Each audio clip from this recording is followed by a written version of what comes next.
बेपनाह मोहब्बत भाग 22। हेलो दोस्तों, अब तक की हमारे चैनल पर 21 भाग अपलोड हो चुके हैं, ज़रूर पढ़िएगा।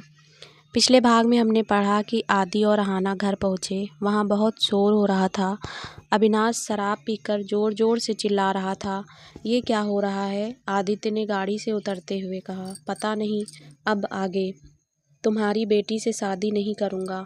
जो उखाड़ना है उखाड़ लो, वो चिल्ला रहा था। मुझे तो वो चाहिए। उसने अहाना की तरफ उंगली दिखाई। आदित्य का खून खौलने लगा। उसकी तरफ आंख भी उठाकर देखा तो चीर कर रख दूंगा, आदित्य ने गुस्से में कहा। चलिए बेटा, आप यहाँ से, ऐसे घटिया लोगों के मुंह नहीं लगते। दादी आदित्य को लेकर घर आ गई। मैं चाय बनाती हूँ, आप बैठिए। नहीं दादी, आप बैठो, मैं आती हूँ। आदित्य की आंखें लाल हो गई थी। अहाना चली गई। बेटा, पूजा ने जैसा घटिया काम किया है, हमारी बहुत बदनामी हुई है। अब मैं चाहती हूँ अहाना के एग्ज़ाम भी ख़त्म हो रहे हैं तो हम आपके माँ पापा से बात कर लें। हाँ दादी, मैं सोच रहा था कल ही आप लोगों को लीला पैलेस आ जाएं, हम सब बात कर लेंगे, क्योंकि मुझे यहाँ का माहौल कुछ अच्छा नहीं लगा। हाँ बेटा, सब लोग रोशन की सगाई को लेकर बहुत खुश थे, लेकिन पता नहीं इस वक्त ये मनहूस घड़ी देखने को मिली। मेरी अहाना कहाँ खुशी खुशी से कुछ दिन बिताने आई थी, और यहाँ दादी की आंखों से आंसू थे। डोंट वरी दादी, आप फिक्र ना करें, मैं अहाना को हमेशा खुश रखूँगा। आप बेफिक्र रहिए। अहाना किचन से सारी बातें सुन रही थी और उसकी आंखों में खुशी के आंसू थे। सिंघानिया पैलेस में सभी बैठे हुए थे। डैड, आदित्य ने कहा। हाँ बेटे, एक्चुअली मैं चाहता हूँ आप लोग आज अहाना से मिलो। ओह, तो वो यहाँ है? सैल जी ने आदित्य को देखकर कहा। हाँ मॉम, कुछ दिनों बाद उसकी भाई की सगाई है, इसलिए वो आई है। हाँ वही, मुझे लगा तुम 2 दिन से बहुत बिजी थे। बेटा अहाना के साथ था मॉम, आदित्य ने सैल की आंखों में देखते हुए कहा। हाँ बेटे, हम ज़रूर मिलेंगे। बोलो कब मिलना है? वीर प्रताप जी ने मुस्कुराकर कहा। आज शाम को डैड।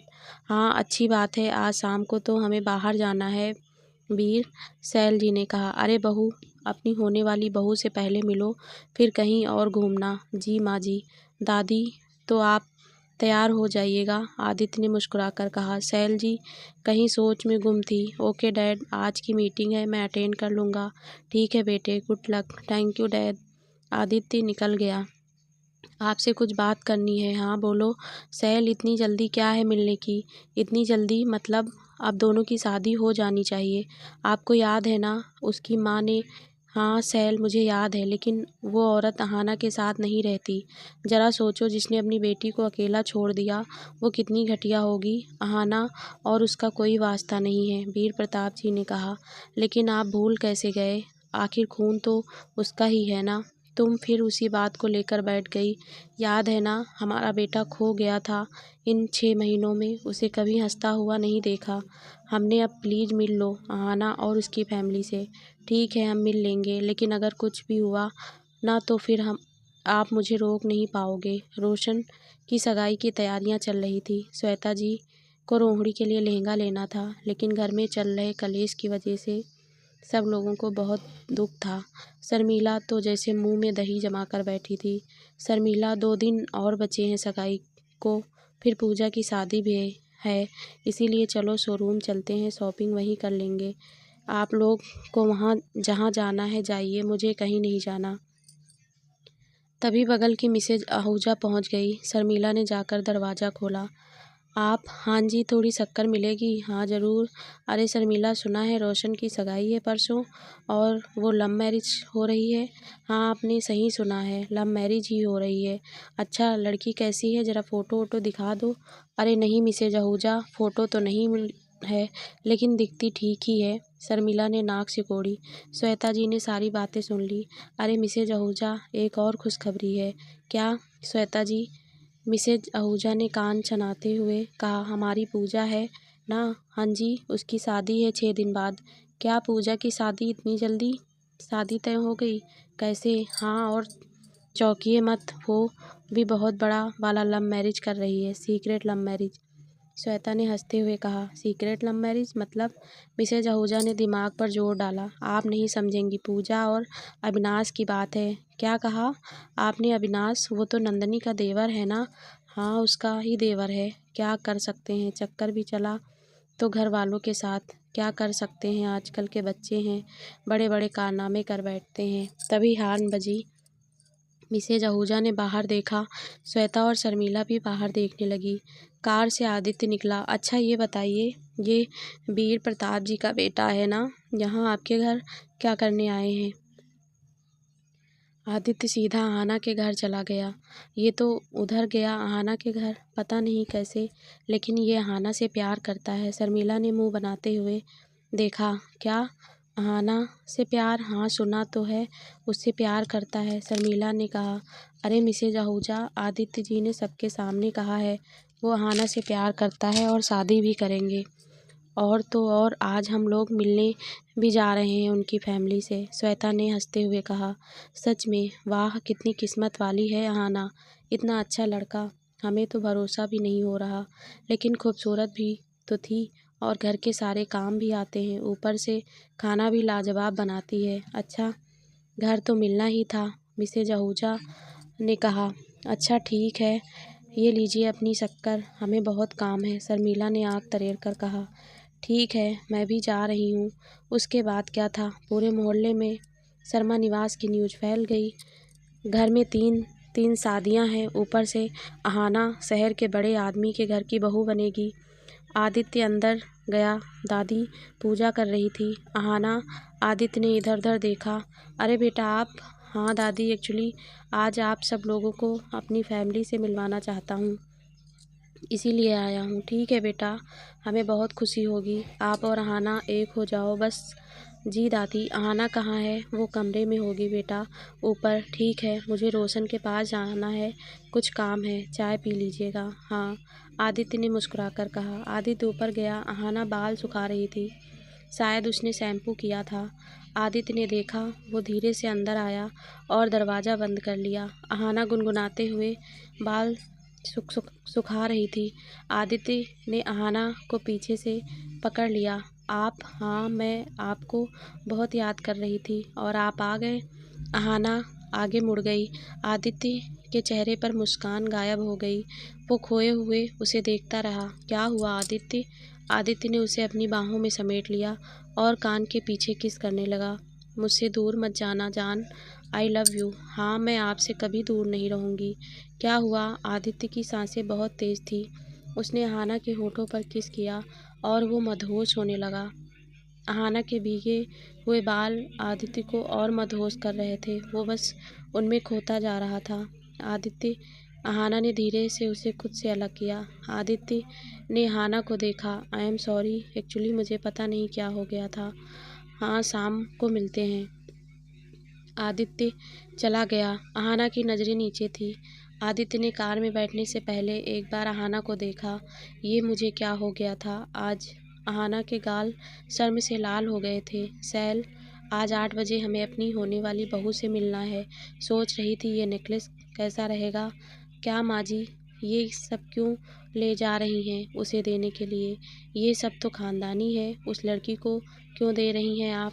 सैल, वो इस घर की बहू बनने वाली है, इसीलिए पहली मुलाकात में हमें कुछ शगुन देना चाहिए। ठीक है माँ जी, तो कुछ पैसे दे दीजिएगा, उसके काम भी आ जाएंगे।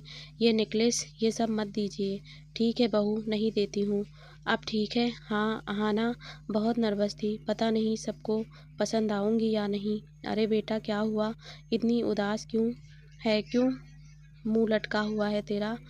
मैं उन्हें पसंद तो आऊँगी ना दादी, बस इतनी सी बात। अरे पगली, आदित्य को तो तू बहुत पसंद है और उन्हें भी तुम बहुत पसंद आओगी।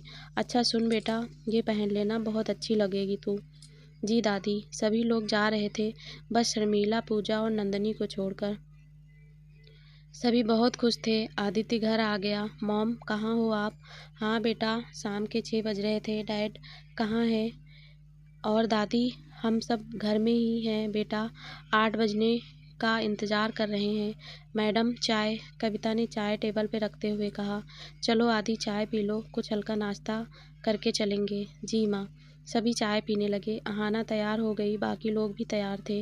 दादी, मैं ठीक लग रही हूँ ना? अहाना ने धीरे से कहा।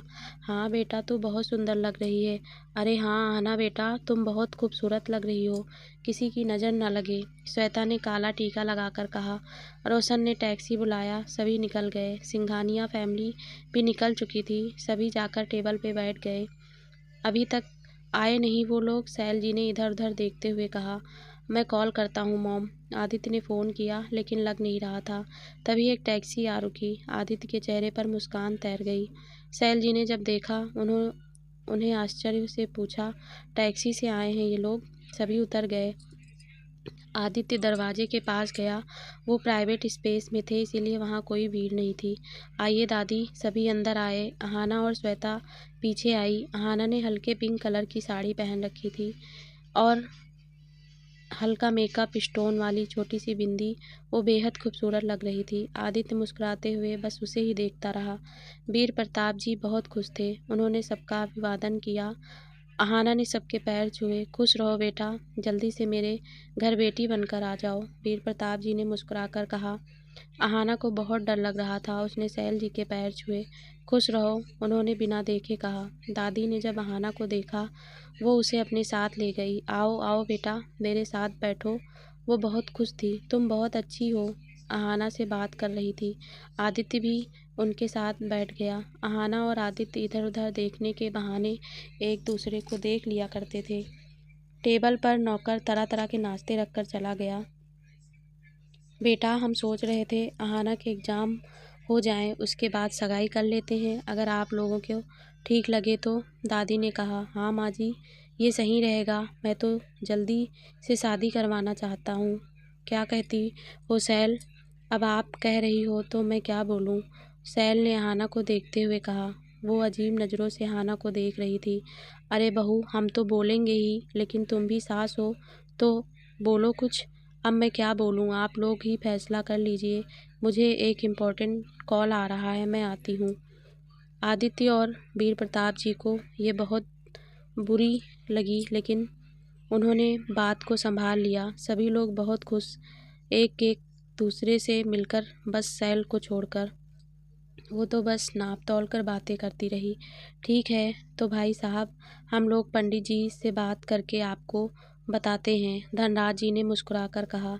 नहीं, आप मत पूछिए पंडित जी से, हमारे गुरुजी हैं, उनसे हम बात करेंगे, क्योंकि आज तक जितने भी शुभ कार्य हुए हैं उनके बिना कुछ नहीं हुआ है, सैल जी ने कहा।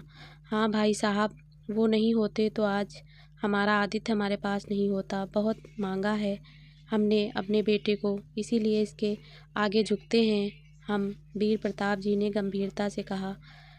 ठीक है तो अब हमें चलना चाहिए, सैल जी ने उठते हुए कहा।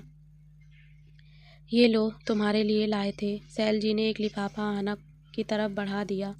अहाना पहले ही जानती थी सैल जी उसे पसंद नहीं करती, लेकिन अब उसे ज़्यादा बुरा लग रहा था क्योंकि वो जानती थी वो बस मजबूरी में यहाँ आई थी। दादी ने अपने गले में पहना हुआ चेन उतार कर अहाना को पहना दिया। नहीं दादी, इसकी क्या ज़रूरत है? अरे नहीं बेटा, बहुत ज़रूरत है। तुम मेरे पोते की दुल्हनिया हो और मुझे तो बहुत पसंद आई तुम। मेरा तो मन करता है तुम्हें यहीं से ले जाऊं। अहाना के चेहरे पर मुस्कान थी। ऐसे ही मुस्कुराते रहो, बहुत अच्छी लगती हो। दादी ने अहाना को गले लगा लिया। रोशन और आदित्य बातें करने लगे। दादी भी शोभा जी से बात करने लगी। वहाँ बस अहाना खड़ी थी। खुश बहुत हो ना आज, सैल जी ने मुस्कुराकर कहा। अहाना पलटी। माँ, आप जो पूछ रही हूँ उसका जवाब दो। खुश बहुत हो ना? अहाना चुप रही। मेरे बेटे को, मेरी फैमिली को एक ही मुलाकात में अपना बना लिया तो खुश हुई होगी ना? तुम्हें खुशी हुई होगी ना तुम्हें? माँ, सब लोग बहुत अच्छे हैं। हाँ अच्छे तो हैं, इसीलिए सच्चाई देख नहीं पाते। सुनो, तुमने हमारे बेटे को हमसे दूर कर दिया, अब फैमिली को भी कर रही हो। तुम्हें लगता है तुम हमारे घर के लायक हो कहीं से भी? तुम्हारी फैमिली। अहाना बस सैल जी को देखती रही। लेकिन बहुत बड़ी मजबूरी है मेरी, वो मेरा बेटा, बस उसी की वजह से, वरना तुम्हें पता है हमारे घर के सर्वेंट्स को भी इतनी सैलरी मिलती है जो कम से कम टैक्सी में नहीं आते। लेकिन तुम लोग बस मजबूरी में तुम्हें बहू बनाना पड़ेगा, समझी तुम? मेरे दिल में कभी जगह नहीं बना सकती। माँ, आप गलत सोच रही हैं। मैं जानती हूँ हमारे पास बहुत पैसे नहीं हैं, लेकिन जिसके पास पैसे नहीं होते वो चोर या बेईमान हो ज़रूरी तो नहीं। और आपको ऐसा क्यों लगता है मैंने उन्हें फंसाया है? हाँ हाँ, तुम्हें लगता है, तुम बोलोगी और मैं मान लूँगी। तुम खूबसूरत हो, मीठी मीठी बातें करना आता है तुम्हें। इन्हीं कारणों से मेरा बेटा तुम्हारे तरफ खींचा चला आया। अहाना की आंखों में आंसू भर आए। उसने अपने घर वालों को, बाहर वालों को, सबको जवाब दे दिया था। वो लड़ी भी थी, लेकिन यहाँ वो नहीं लड़ सकती थी, क्योंकि अगर वो लड़ेगी तो आदित्य को खो देगी, नहीं तो आदित्य को उसकी फैमिली से दूर कर देगी, और वो ऐसा हरगिज़ नहीं कर सकती थी। इसीलिए वो चुप रही, बस उसकी आंखों से आंसू बह रहे थे। ठीक है भाई साहब, अब हम निकलते हैं, रात बहुत हो चुकी है। अहाना ने भीगी आंखों से आदित्य को देखा। 1 मिनट डैड, मुझे अहाना से कुछ बात करनी है, आदित्य ने अहाना को देखते हुए कहा। ठीक है बेटा, हम निकलते हैं, तुम्हारी दादी की दवाई का टाइम हो गया है, हम लेट हो जाएंगे। ओके डैड, आदि सैल जी ने बाहर देखते हुए कहा। वो अहाना से कुछ बात करना चाहता था। हाँ चलो चलें। तो वो लोग निकल गए। ठीक है आदित्य जी, हम निकलते हैं। 1 मिनट रोशन, आप लोग जाइए, मैं थोड़ी देर में अहाना को घर छोड़ दूँगा। ठीक है आदित्य जी। अहाना आदित्य से बिल्कुल मिलना नहीं चाहती थी। वो बस दरवाज़ा बंद करके रोना चाहती थी। लेकिन आदि, बहुत रात हो चुकी है, मुझे जाना है। सब लोग क्या सोचेंगे? सोचने दो, मुझे कोई फ़र्क नहीं पड़ता। मुझे बस तुमसे फ़र्क पड़ता है। तुम रो रही हो? नहीं, मैं रो नहीं रही हूँ। आपको ऐसा क्यों लग रहा है आदि? अच्छा, मुझे लग रहा है तुम्हारी आंखें भीगी हुई हैं। मॉम ने कुछ कहा तुम्हें? क्योंकि वो बहुत देर से तुमसे बातें कर रही थी। बोलो। नहीं, उन्होंने कुछ नहीं कहा। पता नहीं क्यों मेरी आंखों से आंसू खुद ब खुद निकल गए। मैं खुश हूँ आदि, अब हम कभी अलग नहीं होंगे। ये खुशी के आंसू हैं। अहाना ने आदित्य को ज़ोर से गले लगा लिया। वो नहीं चाहती थी आदि कोई भी सवाल उससे पूछे। तो रो क्यों रही हो? तुम्हें पता है ना, मैं तुम्हारी आंखों में आंसू नहीं देख सकता। प्लीज़ मत रोना। नहीं रोऊंगी। आदित्य ने अहाना को ज़ोर से गले लगा रखा था। आदित्य ने अहाना के चेहरे पर बहुत किस किया। ये क्या कर रहे हो आप? हमारी शादी होने वाली है, उसका गिफ्ट। अच्छा, इसीलिए आपने मुझे रोका था। नहीं जान, उतनी दूर की मत सोचो। बस पप्पी झप्पी, मैंने इतना दूर का सोचा भी नहीं, क्योंकि मुझे आप पे पूरा भरोसा है। अच्छा, कितना? आदित्य ने करीब आते हुए कहा। खुद से भी ज़्यादा। I love you. आदित्य ने अहाना को गले लगा लिया। Love you too. ठीक है, अब घर चलें? हाँ चलो। आदित्य ड्राइव करता और बीच बीच में अहाना को देखता। वो बाहर देख रही थी, बहुत ही खामोशी से। तुम झूठ बोल रही हो, कोई तो बात है जो मुझसे छुपा रही हो। मॉम ने तुम्हें कुछ कहा है? आदित्य मन ही मन सोच रहा था। जान, हाँ, आज मैं तुम्हारे साथ रह जाऊँ तुम्हारे कमरे में? क्या? क्यों? तुम्हें प्यार करूँगा। तुम मुझे सुला देना। और सिर में बहुत दर्द हो रहा है, लेकिन माँ और बाकी लोग आपका इंतज़ार कर रहे होंगे। आदि सभी सो चुके होंगे, बस तुम ना मत करो। हाँ, अहाना कमरे में आई। दादी सो चुकी थी। आदि ने कुछ दूर पहले ही गाड़ी पार्क कर दिया और खिड़की से अंदर आ गया। दोनों एक दूसरे की बाहों में भरकर रात भर बातें करते रहे। अहाना को आदित्य से बहुत प्यार था, इसीलिए वो बस आदित्य को खुश देखना चाहती थी। कोई भी बात बताकर वो माँ बेटे में खटास पैदा नहीं करनी चाहती थी। सुबह आदित्य चला गया, अहाना सो गई। आदित्य भी अंधेरे में ही घर पहुँचा, वो भी जाते ही सो गया। सैल जी ने आदित्य को आते हुए देख लिया। ओह, तो रात भर वो लड़की मेरे बेटे को अपने पास ही रखा था। वो गुस्से में थी। सुबह आदित्य लेट से उठा और नाश्ते की टेबल पे बैठ गया। मॉम, चाय। अरे बेटा, क्या हुआ? वीर प्रताप जी ने मुस्कुराकर कहा। Good morning dad. Good morning बेटे। कुछ नहीं, बस आज संडे है, इसीलिए लेट हो गया। लेट हो गए या लेट सोए बेटा? सैल जी ने चाय देते हुए कहा। आदित्य ने उनकी तरफ देखा। बेटा, अब तुम्हारी मर्जी से शादी हो रही है तो कुछ हमारी मर्जी की कर लो। ये रात रात भर बिना शादी के साथ साथ रहना ठीक नहीं है। हम लोग इंडियन हैं, वेस्टर्न नहीं बेटा। हाँ मॉम, तुम भी। आप तो रहने दीजिए। आदि, पहले ही पता होता वो टैक्सी से आ रहे हैं तो हम गाड़ी भिजवा देते। बताओ हमारी क्या इज्जत रह गई। मॉम, सच्चाई यही है, वो अमीर नहीं है, एक मिडिल क्लास फैमिली है और मुझे इससे कोई दिक्कत नहीं है। तुम्हें दिक्कत नहीं है लेकिन मुझे है। कुछ दिन बाद हम सगाई की तैयारियों में लग जाएंगे और वो लोग टैक्सी में आएंगे और जैसे तैसे कपड़ों में सगाई होगी। बताओ हमारे रिश्तेदार फ्रेंड्स को हम क्या जवाब देंगे। सहल, सब कुछ ठीक होगा, तुम फिक्र मत करो। मुझे बहुत फिक्र होती है, समझे आप। पता नहीं लोग कितना हम पे हंसेंगे। प्लीज़ मॉम, आप ऐसा कीजिए, मेरी और अहाना की शादी सिंपल तरीके से करवा दीजिए, सारे झंझट ख़त्म। आदित्य बोल कर उठ गया। तुम भी ना सहल, क्या ज़रूरत है उसे ये सब सुनाने की, हम हैंडल कर लेते ना। अहाना के घर पे रोशन की सगाई की तैयारियां चल रही थी। शर्मिला भी पूजा की शादी के लिए गहने, कपड़े और बाकी सामान की खरीदारी में लगी हुई थी।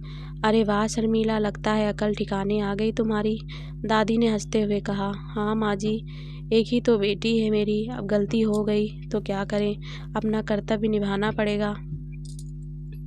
हाँ, हम भी तो यही कह रहे थे, तुम ही मानने को तैयार नहीं थी। सुनो सभी लोग यहाँ आओ। सभी लोग आ गए, अहाना भी आ गई। हाँ तो पूजा प्रेग्नेंट है, ये बात किसी को पता नहीं चलनी चाहिए वरना बहुत बड़ा तमाशा होगा और हम कहीं के नहीं रहेंगे। आज रात नीता आ रही है। हाँ माँ जी, श्वेता ने कहा। भले ही नीता मेरी बहन है लेकिन सब कुछ छुपा कर रखना होगा वरना मेरी भी इज्जत चली जाएगी। मायके में और रोशन के ससुराल में सबको पता चला तो सोचिए क्या होगा। हाँ बहू, और आदित्य जी की फैमिली से भी ये बात छुपी रहे तो ठीक है। बहुत मुश्किल से उनकी माँ मानी है। अहाना किचन में सबके लिए चाय बना रही थी। उसके जहन से सैल की बातें निकल ही नहीं रही थी। वो बस बार बार वो सभी सोच रही थी। अहाना का फ़ोन वाइब्रेट हो रहा था। आदित्य का कॉल था। हेलो, हाँ क्या हुआ। कुछ नहीं, कोई बात है, आप उदास हो। आदि, नहीं कुछ नहीं, एक्चुअली मुझे मीटिंग अटेंड करने के लिए मुंबई जाना है। क्या हम मिल सकते हैं। आज ही शाम को निकलना होगा। हाँ तो क्या आप भाई की सगाई में नहीं आओगे। हाँ आ जाऊँगा शाम तक, लेकिन आदि आपकी आवाज़ मुझे ठीक नहीं लग रही, आप उदास हो क्या। नहीं जान, बस तुमसे 2 दिन दूर रहूँगा ना, इसीलिए। हाँ मुझे भी आपकी याद आएगी, सगाई और शादी हो जाए फिर मुझे भी जाना है। आदित्य ने जैसे ही अहाना के जाने की बात सुनी उसका दिल जोर से धड़क उठा। क्या हुआ। आदि, तुम मत जाओ ना प्लीज़ जान, एग्ज़ाम के टाइम जाना, मैं जाऊंगा तुम्हारे साथ। आदित्य की आवाज़ गूंज गई थी। बस कुछ दिनों की बात है आदि, फिर तो हम साथ साथ रहेंगे और आप फिक्र क्यों करते हो। मैं इतनी जल्दी आपका पीछा नहीं छोड़ूंगी, आप तंग आ जाओगे मुझसे, फिर कहोगे कुछ दिन अकेले रहने दो। अहाना बोलकर हंसने लगी। मैं ऐसा कुछ नहीं कहूँगा, तुम मेरी जान हो और अपनी जान को कोई खुद से नहीं जुदा करता, समझी। हाँ समझ गई। अब अपना मूड ठीक कीजिए और स्माइल कीजिए। Love you. शाम को 6 बजे मैं आ जाऊँगा। ठीक है खड़ूस आत्मा। क्या। कुछ नहीं, तुमने कुछ कहा था अभी। नहीं नहीं कुछ नहीं, आपको कुछ सुनाई दिया क्या। हाँ ठीक है आदि, मैं जाती हूँ, सबके लिए चाय बना रही थी। ओके ठीक है जाओ। आदित्य बेटे, वीर प्रताप जी ने कहा। हाँ डैड। सारी तैयारियां हो गई तुम्हारी। हाँ डैड। बेटे मैं ही चला जाता लेकिन यहाँ भी 1-2 मीटिंग्स हैं जो अटेंड करनी है। No dad, I have no problem, I will handle. Okay बेटा, proud of you. Thank you dad. Ahana सबके लिए चाय लेकर आ गई। अरे अहाना, तूने बहुत अच्छा किया, इस टेंशन में बस तुम्हारे हाथ की चाय ही काम आती है, रोशन ने कप उठाते हुए कहा। अहाना ने सबको चाय दिया और वहीं सोफे पर बैठ गई। तभी कपड़े लेकर शोरूम वाले भैया आ गए। आओ आओ सुभाष भाई, घर की लेडीज को बढ़िया बढ़िया लहंगे और साड़ी दिखा दो। सभी बैठ गई और कपड़े देखने लगी। अहाना बेटा आओ तुम भी पसंद करो, श्वेता जी ने मुस्कुराकर कहा। नहीं ताई जी, मेरे पास कपड़े हैं। अरे एक ही तो भाई है तुम्हारा और तुम पुराने कपड़े पहनो। नहीं बेटा आ जा। ताई जी ने पहली बार इतनी प्यार से अहाना से बात किया था। उसके आंखों में आंसू आ गए। अहाना वहीं बैठ गई। श्वेता जी ने अहाना के लिए पिंक और ग्रीन कलर का लहंगा लिया। दादी ने 2 साड़ी अहाना के लिए खरीदा। सभी बहुत खुश थे। दादी हाँ बेटा, अहाना ने आदित्य के जाने की बात दादी को बता दी।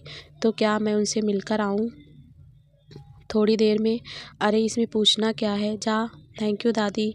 अहाना रेडी हुई। ठंड थोड़ी थोड़ी बढ़ गई थी, इसीलिए उसने शॉल ले लिया था। साथ में थोड़ी देर पहले बनाया हुआ सोया कटलेट भी ले लिया।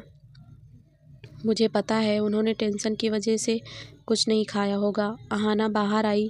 आदित्य पहले से बाहर खड़ा था। वो दोनों पीछे बैठ गए। कहाँ चलूँ सर? ड्राइवर ने कहा। मंदिर, मसूरी रोड। मंदिर? लेकिन आप तो मुंबई जा रहे हैं थे ना? हाँ एक्चुअली फ़्लाइट लेट है 8 बजे की और अभी 5 बजे हैं, तो फिर वहीं बैठेंगे। अहाना और आदित्य मंदिर के पास उतरे। आदित्य बस अहाना को देखता रहा। क्या हुआ आदि, ऐसे क्यों देख रहे हैं? कुछ नहीं, तो चलिए अंदर चलते हैं। अहाना और आदित्य अंदर आ गए। अहाना ने सिर पे शॉल ओढ़ लिया। दोनों ने भगवान के सामने में माथा टेका। अहाना ने हाथ जोड़कर मुस्कुरा रही थी। आदित्य बस उसे ही देखता रहा। अहाना ने झुककर भगवान के पैर छुए। आदित्य के पैर छूने के लिए आगे बढ़ी। ये क्या कर रही हो जान? आदित्य ने आश्चर्य से देखा। आपके पैर छू रही हूँ क्योंकि सबसे पहले भगवान है, फिर आप हो मेरी ज़िंदगी में। लेकिन आप भी भगवान से कम नहीं हो, क्योंकि खुश रहना, जीना, मुस्कुराना, किसी के लिए रोना, रूठना, मनाना, सब कुछ आपके आने के बाद पता चला। मेरे खाली ज़िंदगी में रंग भरने के लिए आपको जितना शुक्रिया कहूँगी, सब कुछ कम है। आप नहीं तो मैं नहीं। अब ज़िंदगी भर कुछ नहीं चाहिए, क्योंकि आप मिल गए, सब कुछ मिल गया। आदित्य ने ज़ोर से अहाना को गले लगा लिया। मुझे इतना प्यार करने के लिए थैंक यू जान। मुझसे दूर मत रहो, मैं अभी शादी कर लूँगा तुमसे। अच्छा आपको इतनी जल्दी है? हाँ बहुत जल्दी। मेरा बस चले तो अभी तुम्हारी मांग में सिंदूर भर दूँ और हमेशा के लिए अपने साथ ले जाऊँ।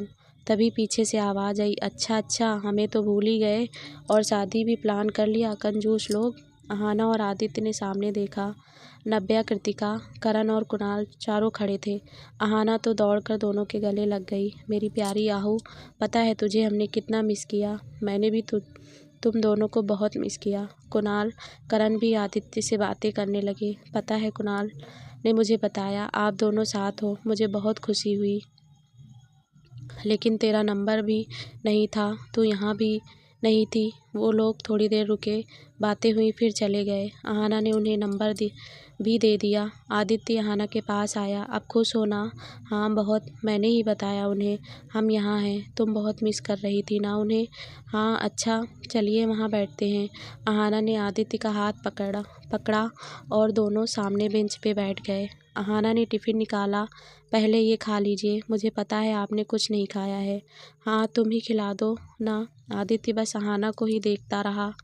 अहाना धीरे धीरे आदित्य को खिलाने लगी। आदित्य ने एक टुकड़ा उठाया और अहाना को खिला दिया। आप ऐसे क्यों देख रहे हो आदि, क्या हुआ? अहाना, हाँ मॉम ने कल तुम्हें कुछ कहा था क्या? अहाना चुप हो गई। नहीं उन्होंने कुछ नहीं कहा। क्यों, क्या हुआ? अहाना ने नज़रें चुराते हुए कहा। तुम कुछ छुपा तो नहीं रही हो ना? क्योंकि मॉम तुम्हें बहुत देर से बातें कर रही थी ना? आदि, वो तो बस इधर उधर की बातें हो रही थी। और सुनिए, हम सास बहू की बातें हैं जनाब, आप क्यों पूछ रहे हो? अच्छा तो तुम मुझे अपना पति मानने लगी? हाँ तो पति जो कहता है वो करो। क्या करूँ? छोड़ो, आने के बाद बताऊँगा। अच्छा आदि, हाँ मैं आपको बहुत मिस करूँगी। मैं तो नहीं करूँगा, वहाँ बहुत सी लड़कियाँ होंगी। अच्छा तो आप उनको देखोगे? हाँ तो क्या करूँ, नहीं देखूँ? नहीं मत देखना, मैं मारूँगी। किसे? आपको? अच्छा तो मारो, आना उसके बाद मारूँगी। अभी आपने देखा कहाँ उन लड़कियों को? अच्छा जान नहीं देखूँगा, बस तुम्हें देखूँगा। सच्ची में मुच्ची में। आदित्य की फ़्लाइट का टाइम हो चुका था। आदित्य ने अहाना के सिर पे किस किया। लव यू टू आदि, अपना ख्याल रखना। आप भी। अहाना घर पहुंची। नीता मौसी आ चुकी थी। अरे अहाना बेटा, कैसी हो तुम? मैं ठीक हूँ मासी, आप कैसी हो? मैं ठीक हूँ। अहाना दीदी, अवनी ने अहाना को गले लगाते हुए कहा। अवनी कैसी हो तुम? मैं ठीक हूँ दी। मैंने सुना है आपकी भी कुछ दिन में शादी हो जाएगी। मासी बोल रही हैं। हाँ बेटा, अहाना दीदी की शादी हो जाएगी, तू भी बड़ी हो जाएगी तो तेरी भी हो जाएगी ना। नहीं माँ, मैं तो आपको छोड़कर कहीं नहीं जाऊंगी। तुम खुश नसीब हो अवनी, तुम्हारे पास तुम्हारी माँ है जो तुमसे बहुत प्यार करती है। सबकी किस्मत इतनी अच्छी नहीं होती। अरे बेटा, मैं हूँ ना तुम्हारी माँ, श्वेता जी ने मुस्कुराकर कहा। उन्होंने अहाना को गले लगा लिया। मुझसे जितनी गलती हुई है माफ़ कर दो ना। आप ऐसा मत बोलिए ताई जी, आप बहुत अच्छी हैं। सभी खुश थे श्वेता के बदले हुए रूप से। सभी हॉल में बैठे हुए थे। अहाना घर आ गई। उसका मन उदास था। वो सैल से बहुत उम्मीद लगा बैठी थी। माँ, मेरी माँ तो मेरे पास नहीं है, लेकिन मैं आपको अपनी माँ जितना ही प्यार करती हूँ और वादा करती हूँ अपनी तरफ से कभी भी आपको शिकायत का मौका नहीं दूंगी। वो हर मुमकिन कोशिश करूँगी जिससे आप खुश रहो और मुझे अपना लो। आदित्य फ्लाइट में बैठा विंडो से बाहर देख रहा था। मैं तुम्हें हमेशा खुश देखना चाहता हूँ। उसने मोबाइल निकाला। स्क्रीन पे अहाना और आदित्य की मुस्कुराती हुई तस्वीर लगी हुई थी। वो बस देखता रहा। लेकिन तुम मुझे बहुत परेशान करती हो अहाना। नीता मासी सामने खड़ी थी। जी मासी, आइए बैठिए ना। अहाना ने उन्हें बेड पर बैठा दिया। बेटा, दीदी बदल गई है, इसका राज क्या है? उन्होंने हंसते हुए कहा। कुछ नहीं मासी, बस मैंने सच कहा जो मैंने इतने सालों में झेला था। हाँ बेटा, मैं भी चाहती हूँ तुम बहुत बहादुर बनो और गलत करने वालों का विरोध करो, समझी? जी मासी। अच्छा, किससे प्यार हुआ हमारी अहाना को? ज़रा उसकी तस्वीर ही दिखा दो, नीता मासी ने मुस्कुराकर कहा। अहाना की नज़रें नीचे झुक गई। हाँ दी, मुझे भी दिखा दो जीजू की तस्वीर। अवनी भी आकर बैठ गई। हाँ हाँ, अवनी के तो दोनों हाथों में लड्डू हैं, दो दो जीजू आने वाले हैं। नीता ने अवनी को गुदगुदी करते हुए कहा। नहीं माँ जी, मुझे पूजा दी के मंगेतर पसंद नहीं, वो बहुत गंदे हैं। अवनी ने गुस्से से कहा। क्या हुआ बेटा? अवनी ऐसी बातें नहीं करते बेटा। नहीं माँ, मुझे वो पसंद नहीं। आपको पता है नंदिनी दी की सगाई में उन्होंने आना दी के हाथों को पकड़ा, वो अच्छे नहीं हैं माँ। उसने मेरे साथ भी घटिया हरकत किया। हाँ मासी, वो अच्छा इंसान नहीं है बेटा, तुम दोनों उससे दूर रहो। पता नहीं ये पूजा को भी एक वही मिला, मुझे भी वो पसंद नहीं। क्या? अच्छा दी, जीजू की तस्वीर दिखाओ, अवनी ने बात बदलते हुए कहा। अहाना ने आदित्य की तस्वीर आगे कर दी। आदित्य ने ग्रे कलर का सूट पहन रखा था, बिल्कुल प्रिंस चार्मिंग लग रहा था। अरे ये तो, दोनों ने एक साथ कहा। अहाना दी, इन्हीं से तो आपकी लड़ाई हुई थी। बेचारे के कपड़ों पर आपने मेहंदी वाले हाथों से दे मारा था क्या? सच में? नीता ने चौंकते हुए कहा। हाँ माँ, मेरे सामने ही बेचारे जीजू और ये लड़ाकू विमान। दी, अवनी ने तिरछी नज़र से अहाना को देखा। क्या अवनी, मैं लड़ाकू विमान हूँ और ये बेचारे? दोनों दौड़ने लगी। तुम तो अभी से इनकी साइड हो, ये बहुत गलत बात है। नहीं दी, ये सही बात है। जीजू तो मुझे पहले ही नज़र में हैंडसम लगे थे। वो कैसे आपको देख रहे थे, लेकिन आप तो लड़ाई में लगी हुई थी, इसीलिए आपका नाम बेस्ट है, लड़ाकू विमान। बेचारे, सच में वो मुझे देख रहे थे? तुमने मुझे पहले क्यों नहीं बताया? कैसे बताती? लड़ाई हुई आप दोनों से, दोनों में, फिर मुंह फुलाए चले गए तो क्या करती मैं? अहाना मुस्कुराने लगी। मैं भी कितनी पागल हूँ, गलती भी मेरी और मैंने लड़ाई कर ली। आदित्य देर रात होटल पहुँचा, उसे भूख नहीं लगी थी, इसीलिए फ्रेश होकर लेट गया। अभी तो मैं मीटिंग्स अटेंड कर ले रहा हूँ, लेकिन तुम्हारे आने के बाद कहीं नहीं जाने वाला जान। तो फ्रेंड्स, ये पार्ट यहीं समाप्त होता है। नेक्स्ट पार्ट जल्दी चैनल पर अपलोड होगा। आप सभी का बहुत बहुत धन्यवाद।